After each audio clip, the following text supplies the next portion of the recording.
Iran और Israel के बीच छिड़ा तनाव अब एक बेहद खतरनाक मोड़ पर पहुंच गया है। हाल ही में हुए मिसाइल हमलों के बाद सोशल मीडिया और अंतर्राष्ट्रीय मीडिया गलियारों में दावों का बाजार गर्म है। सबसे बड़ा और चौंकाने वाला दावा इजरायल के प्रधानमंत्री बेंजामिन नेतन्याहू को लेकर किया जा रहा है। इंटरनेट पर कुछ रिपोर्ट्स में ये कहा जा रहा है कि ईरान द्वारा किए गए भीषण मिसाइल हमले में इजरायली प्रधानमंत्री बेंजामिन नेतन्याहू घायल हो गए हैं। इस खबर ने पूरी दुनिया में खलबली मचा दी है। लेकिन क्या वाकई नेतन्याहू घायल हुए हैं या ये केवल मनोवैज्ञानिक युद्ध का एक हिस्सा है? आइए इस पूरी स्थिति को विस्तार से समझते हैं। ईरान ने दावा किया है कि उसने इजरायल के सैन्य ठिकानों और रणनीतिक केंद्रों को निशाना बनाकर सैकड़ों बैलिस्टिक मिसाइलें दागी। ईरान की रिवोल्यूशनरी गार्ड्स का कहना है कि ये हमला हमास नेता इस्माइल हानिया और हिजबुल्लाह प्रमुख हसन नसरल्लाह की मौत का बदला लेने के लिए किया गया था। इस हमले के दौरान इजरायल के कई शहरों में सायरन बजने लगे और लोग बंकरों में छिपने को मजबूर हो गए। इसी अफरा तफरी के बीच कुछ अपुष्ट खबरें और सोशल मीडिया पोस्ट्स वायरल होने लगी, जिनमें दावा किया गया कि हमले में नेतन्याहू के आवास या उनके सुरक्षित ठिकाने को निशाना बनाया गया, जिससे वे घायल हो गए। इन दावों को हवा तब मिली जब कुछ घंटों तक नेतन्याहू सार्वजनिक रूप से सामने नहीं आए। हालांकि इजरायली सरकार और सुरक्षा बलों ने इन खबरों का खंडन किया है।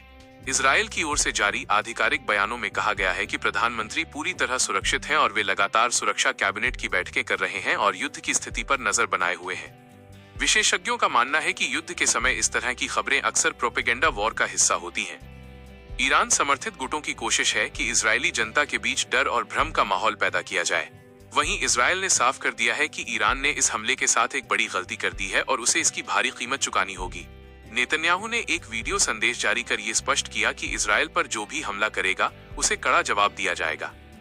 जमीनी हकीकत की बात करें तो ईरान के मिसाइल हमलों से इजरायल के कुछ एयरबेस और सैन्य ठिकानों को मामूली नुकसान पहुंचने की खबरें हैं, लेकिन इजरायल के आयरन डोम और एरो डिफेंस सिस्टम ने अधिकांश मिसाइलों को हवा में ही नष्ट कर दिया।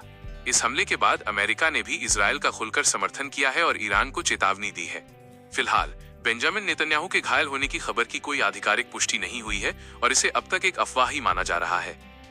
लेकिन इस घटना ने यह स्पष्ट कर दिया है कि मध्य पूर्व में युद्ध की आग अब बुझने वाली नहीं है।